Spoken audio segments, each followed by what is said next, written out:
Gareth, can you share your full Revert story with us? Absolutely, Canyon. So it really started a good while back.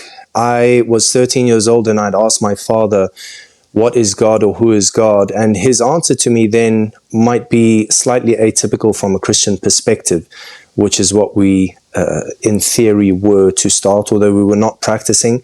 And he said to me, I don't know everything about God, but I know that there's one God.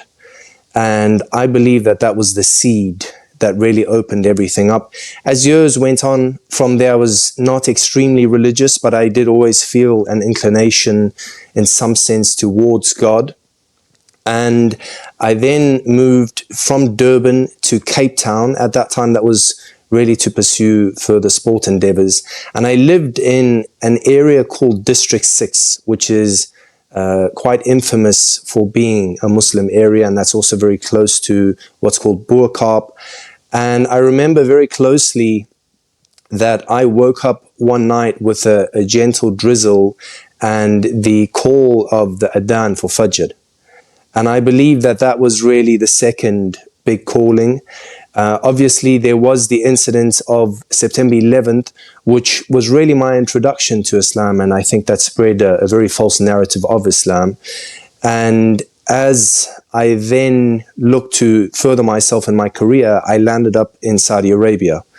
And of course, this is the Holy Land. But at that time, there were no clear intentions around Islam or converting to any extent.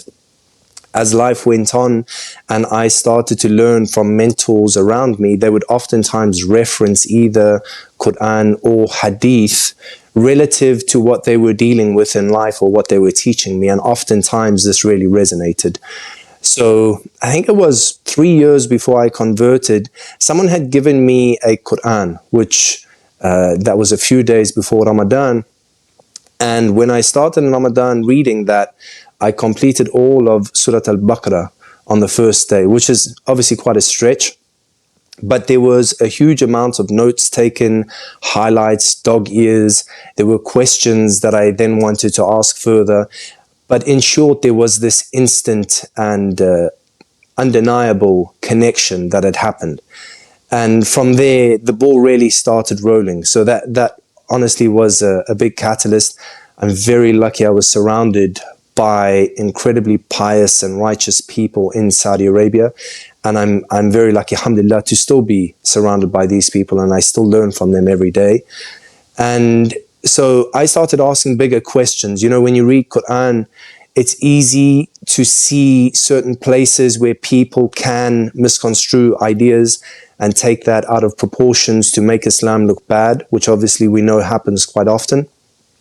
But I started raising those big questions, and there was always very simple answers that came back to me.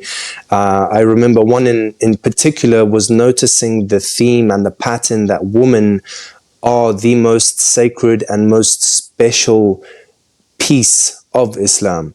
And there's multiple hadith and Quran verses to back that up.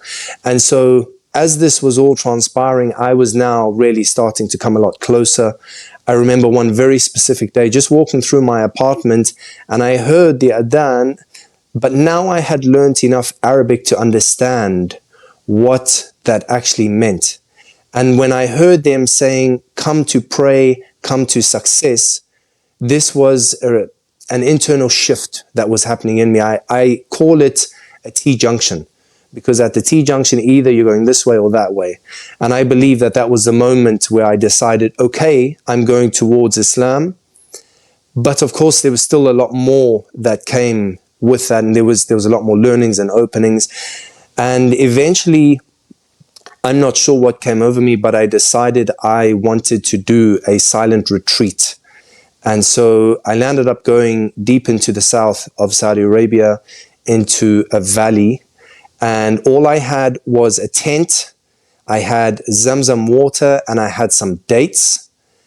And I fasted basically on that and only that. I was away from human beings, I was away from my cell phone, I was away from books, I was away from all forms of media and interactions. And when I was out in the wilderness, it became very clear to me that I ought to surrender to the Almighty. And by chance, just a few weeks before being out in the wilderness, I had asked someone whom I consider as my father in Islam, what does Islam mean? And his answer was to surrender to God, to be living in this state of surrender to God.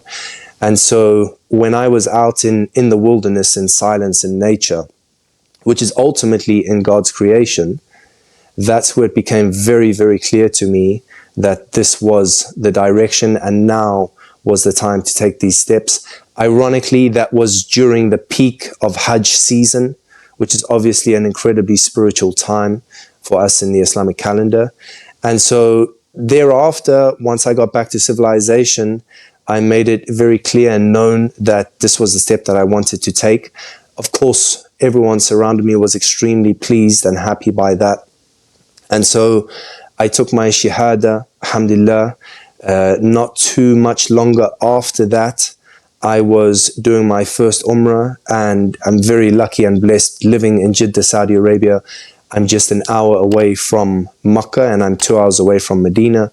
So I've had many, many blessed visits since. And on a daily basis, I continue to learn and grow on the path of Islam. I'm far from perfect. Alhamdulillah, I'm very blessed, and I feel very lucky